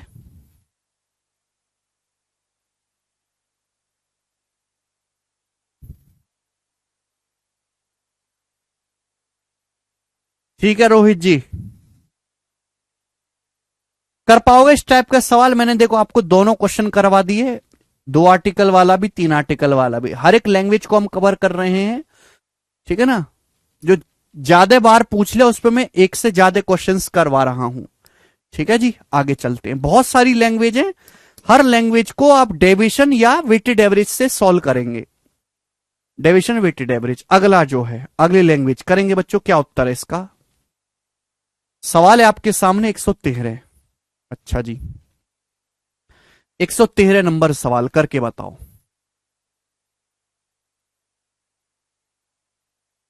ठीक है ना। ये भी ऐसा ही है, लगभग लगभग 113 नंबर भी ऐसा ही है, थोड़ा सा चेंज है। एक आदमी सेब, केला और संतरे क्रमशः 20, 25 और 30% के लाभ पर बेचता है। एक आदमी एप्पल, बनाना और ऑरेंज, एप्पल, बनाना और ऑरेंज बेचता है। एक आदमी 20, 25, 20%, 25% और 30% के लाभ पर, 20, 25, 30% के लाभ पर। यदि फलों के क्रिया मूल्य का अनुपात 2, 3, 5 है, तीनों फलों के सीपी का रेशो 2, रेशो 3, रेशो 5, इसका मतलब क्या है? एक सेब 2 रुपए का है, एक केला 3 रुपए का है, एक संतरा 5 रुपए का है, और फल 5:4:2 के अनुपात में बेचे जाते हैं। फल इस रेशियो में बेचे जाते हैं। तो आपसे पूछा कुल प्रॉफिट परसेंटेज बताओ। तो क्वेश्चन सॉल्व करने के लिए आपको ये निकालना पड़ेगा कि एप्पल, देखो पहले तो फल खरीदे जाते हैं, खरीदने के बाद बेचे जाते हैं। अब एक एप्पल, एक बनाना और एक ऑरेंज के सीपी का रेशो 2, रेशो 3, रेशो 5 है, पर वो एक एक नहीं खरीदे गए। फल जो खरीद कर बेचे गए हैं उनकी क्वांटिटी का रेशियो 5:4:2 है। यानी कि एप्पल 5 खरीद के बेचे गए, बनाना 4 और ऑरेंज 2 बेचे गए। तो भाई टोटल क्या आ जाएगा? एक एप्पल 2 रुपए का है तो 5 एप्पल इतने के होंगे, एक बनाना 3 का है तो 4 बनाना इतने के होंगे, एक ऑरेंज 5 रुपए का है मेरे दोस्तों, 5 रुपए का, तो 2 ऑरेंज कितने के होंगे? मल्टीप्लाई बाई 2, ये आएगा नहीं, दोनों की मल्टीप्लाई करनी पड़ेगी। अब खुद ही सोचो कि बाजार में एक केला 5 रुपए का है, एक केला 5 रुपए का है, तो एक दर्जन कितने के मिलेंगे? 60 रुपए के। 5 गुणा 12 से गुणा करनी पड़ेगी। तो सिंपल सम यहां से रेशियो ले लेंगे, किससे चला जाएगा? 2 से। 5:6:5, 2 पंजे 10 है, 5:4:12, और ये रेशियो कितना आ जाएगा भाई? ये भी 5 आ जाएगा। आप बोलोगे हाँ जी सर बिल्कुल सही, ये आ जाएगा सीपी का रेशियो। आपसे पूछा ओवरऑल प्रॉफिट कितना हुआ, निकाल सकते, पिछले सवाल की तरह हो गया भाई। 5 का 20% प्रॉफिट है 100, ये 25 छिक्का 150, 100, 150, 250, 250 और 150, 400%। तो 400% का प्रॉफिट हुआ भैया जी कितने रुपए के सामान पर? तो आप कहोगे सर 5, 5, 10, 6, 16, 16 के सामान पर। तो 400/16 हो गया 25%। तो ओवरऑल आपको सारे सामान पे 25% का लाभ हुआ। डी ऑप्शन आंसर है। प्री का सवाल है, प्री का 30 नहीं है, 25% आंसर है।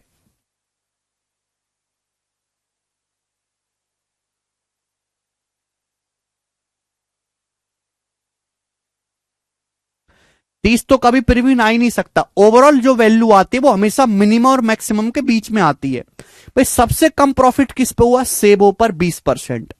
सबसे ज्यादा हुआ संतरों पर 30%। तो आंसर जो भी आना था वो 20% और 30% के कहीं बीच में आना था। 30 तो कभी आंसर आ ही नहीं सकता था। 18-20 सवाल का कभी आंसर नहीं आ सकता था। 20 भी आंसर कभी नहीं आ सकता था। ये तो ऑप्शन सी हो गया, मैंने तो देखा ही नहीं। ध्यान सुनो मेरे दोस्तों, एक बार बताओ, बहुत सारे फल खरीद के लाते हो, सबसे कम प्रॉफिट हुआ सेबों पर 20%, केलों पर 25%, संतरों पर सबसे ज्यादा हो रहा है 30%। तो सबसे कम 20% है, सबसे ज्यादा प्रॉफिट संतरों पर 30%। सारे फलों को बेचने से जो ओवरऑल प्रॉफिट आएगा सारे सामान को बेचने से, उसका आंसर 20 और 30 के बीच में कहीं आना चाहिए। 20% से छोटा नहीं आ सकता, 30% के बराबर नहीं आ सकता, 20 नहीं आ सकता, 20 और 30 के बीच में एक ही नंबर है, 25 ही आंसर ही होगा। बात समाप्त। आगे करने की जरूरत ही नहीं थी, इस सवाल को केवल ऑप्शन से उड़ा सकते थे। आगे चलेंगे जी। सवाल नंबर है आपके सामने यहां पर 114 है, उल्टा। अगला टाइप आएगा मेरे दोस्तों आपका यहां पर रिवर्स डेविएशन। अगला टाइप बहुत ही फेमस है। 4 क्वेश्चन मैं आपको करवाऊंगा, अब इस पे बनाएंगे बच्चों। क्या उत्तर है जी इस सवाल का? 4 क्वेश्चन कराएंगे, बताइए।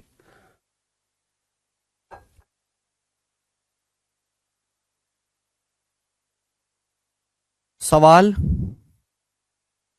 2018 के मेंस के पेपर में पूछा गया है। जवाब दीजिएगा दोस्तों, इस सवाल का क्या आंसर है सुनो।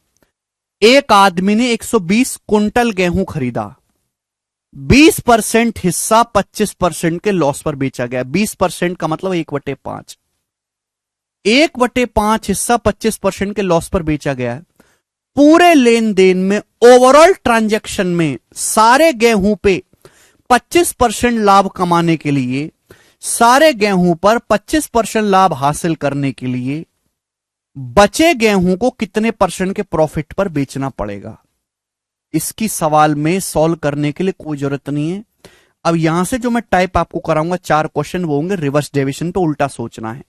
एक आदमी ने गेहूं खरीदा मेरे प्यारे भाई, और गेहूं खरीदने के बाद उसको बेचा। 20% गेहूं बिचा है 25% के नुकसान पर। 20% का मतलब 1/5।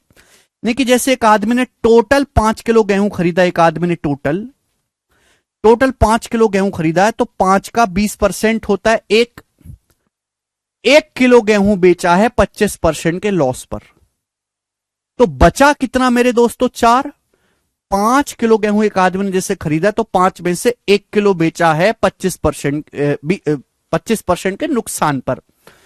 बाकी बचा कितना फिर? 4। 5 में से घटाएंगे 4। बोला है 4 किलो गेहूं को कितने परसेंट के प्रॉफिट पे बेचना चाहिए कि ओवरऑल पूरे लेन देन में हमको 25% का लाभ हो। पूरे लेन देन में हमको 25% का लाभ हो मेरे दोस्तों, ओवरऑल ट्रांजैक्शन में 25% का प्रॉफिट हो होल ट्रांजैक्शन में। तो इस सवाल को करने के 2 तरीके हैं, मैं आपको दोनों तरीके बताऊंगा। पहला वेटेड एवरेज, दूसरा रिवर्स डेविएशन। देखो मेरे प्यारे भाई, यही ना सवाल है कि एक आदमी ने टोटल जैसे 5 किलो गेहूं खरीदा, तो 5 का 20%, 1 किलो गेहूं बेचा 25% के नुकसान पर। बाकी 4 को कितने परसेंट के प्रॉफिट पर बेचे, जिससे कि सारे सामान पर 25% का लाभ हो। पहला वेटेड एवरेज वाला तरीका। टोटल गेहूं कितने खरीदे आदमी ने? 1 और 4 5 किलो। टोटल गेहूं कितने खरीदे आदमी ने? ये 1 किलो है, 4 किलो, 5 किलो। 5 किलो गेहूं पे 25% का प्रॉफिट चाहिए, तो 5 का 25% कितना होता है? 125। 125% आप बोलोगे हाँ जी सर। टोटल 125% का लाभ आना चाहिए टोटल। यहां 1 किलो गेहूं पे 25% का लॉस हुआ, या 1 किलो गेहूं पे 25% का लॉस हुआ मेरे दोस्तों, 1 किलो गेहूं पे। भाई टोटल कितना आना चाहिए? 125। ये है माइनस का 25। एक का -25 क्या होता है? -25%। ये -25 है टोटल, प्लस 125 होना चाहिए, तो यहां कितना होगा? यहां 150% का प्रॉफिट होना चाहिए कि नहीं? 150% का। भाई 150 और ये माइनस का 25 कितना आ जाएगा? प्लस 125 आ जाएगा। अगर यहां 125% का प्रॉफिट है ओवरऑल, यहां -25 का परसेंट का लॉस है, तो यहां कितना होना चाहिए? 150 का प्रॉफिट। 150 - 25 आ गया कितना? 125। तो 150% का प्रॉफिट होना चाहिए मेरे प्यारे भाई। कितने के समान पर मेरे प्यारे दोस्तों? 4 के समान पर बटे 4। तो 150/4 कितना आ जाएगा भाई साहब? 37.5%। तो बचे गेहूं को 37.5% के लाभ पर बेचना चाहिए। सी ऑप्शन इस सवाल का आंसर हो जाएगा। यह सवाल को करने का पहला तरीका हो गया मेरे दोस्तों वेटेड एवरेज से। दूसरा तरीका है मेरे दोस्तों डेविएशन। डेविएशन मैंने आपको पढ़ाया है, अगर आपको थोड़ा सा भी ध्यान हो सुनो। ओवरऑल पूरे लेन देन में सारे गेहूं को बेचने से 25% का लाभ होना चाहिए। मुझे 25% पे बैलेंस करना है कहानी को। देखो 25% का प्रॉफिट कब होगा? 25% का प्रॉफिट कब होगा आदमी को? जब यहां भी 25% प्रॉफिट हो 1 किलो पर भी, और 4 किलो पर भी 25% प्रॉफिट हो, तो ओवरऑल भी 25% होगा कि नहीं होगा? भाई यहां भी 25% प्रॉफिट होना चाहिए था, यहां भी 25% ही प्रॉफिट होना चाहिए था, तो ओवरऑल भी आपको 25% ही प्रॉफिट होता। लेकिन यहां हुआ है 25% लॉस। हम ओवरऑल से क्या करते? कंपेयर करते। होना चाहिए था 25% प्रॉफिट, हुआ 25% लॉस। 25% लॉस कितना कम है? 50%। 25% प्रॉफिट होना चाहिए था, हुआ 25% लॉस, कितना कम? 50%। 25 से -25 कितना कम है? 50%। तो ₹1 का 50% कम है। बैलेंस करने के लिए यहां 50% एक्स्ट्रा कर देंगे। बैलेंस करने के लिए यहां पर 50% एक्स्ट्रा कर देंगे। कितने सामान पर? 4 किलो गेहूं पर, 4 किलो के सामान पर बटे 4। तो 50/4 12.5। अब 25 में 12.5 जोड़ेंगे तो 37.5%। ये सवाल का आंसर आ जाएगा सी ऑप्शन। ये दूसरा तरीका हो गया रिवर्स डेविएशन।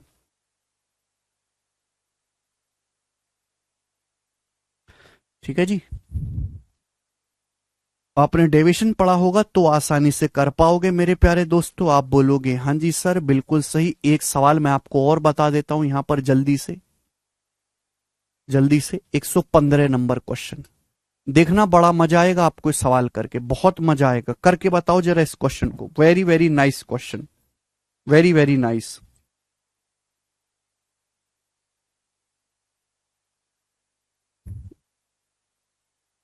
%35 वस्तुओं को %65 के लाभ पर बेचा गया है, बची वस्तुओं को X% के लॉस पर बेचा गया है। अगर कुल मिलाकर 12% का लॉस हुआ है तो X का मान बताओ अप्रोक्स में। 35% वस्तुओं को, 35% की फ्रैक्शन वैल्यू होती है 7/20। जैसे मैंने मान ली कि टोटल जो वस्तुएं वो 20 हैं। मैंने मान लिया कि टोटल 20 वस्तुएं हैं, तो 20 में से 20 का 35% होता है 7।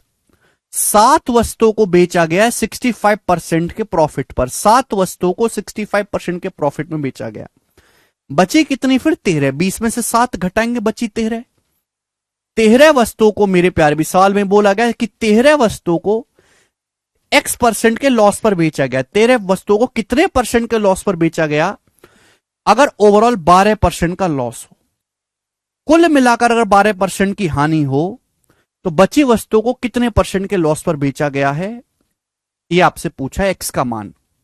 चलिए ये सवाल है, आप बोलोगे अगर ओवरऑल 12% का लॉस है तो यहां भी 12% लॉस होना चाहिए, यहां भी 12% लॉस होना चाहिए। अगर ओवरऑल 12% का लॉस है तो यहां भी 12% लॉस होना चाहिए, यहां भी 12% होना चाहिए। लेकिन यहां हुआ है 65% प्रॉफिट। -12 से कितना ज्यादा है? हम कंपेयर करते हैं ओवरऑल से। ओवरऑल 12% लॉस होना चाहिए। ओवरऑल कितने % का लॉस होना चाहिए? 12%। लॉस मतलब होता है नेगेटिव। -12 से कितना ज्यादा है? 65। -12 से 65 कितना ज्यादा है? 77 ज्यादा है, 77 ज्यादा है। आप बोलोगे हाँ जी सर।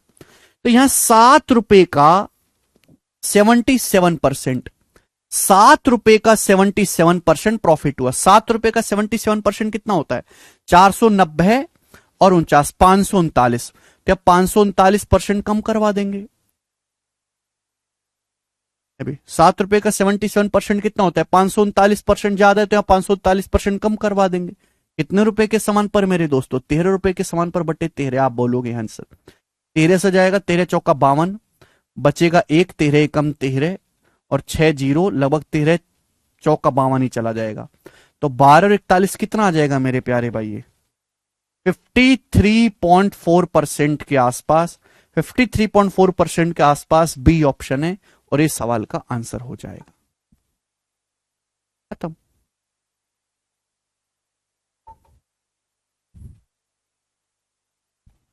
बोलो। है ना, बहुत ही मजेदार सवाल है मेरे दोस्तों, बहुत ही मजेदार सवाल, और पेपर में भर भर के आता है। एक और सवाल ऐसा ही जल्दी से करेंगे। सवाल नंबर 116, इसको कल करते हैं। चलो आज इतना ही छोड़ते हैं स्टूडेंट्स, बाकी हम कल। डेविएशन अच्छे से पढ़ लें, बहुत काम आता है। ठीक है भाई, चलिए बाय।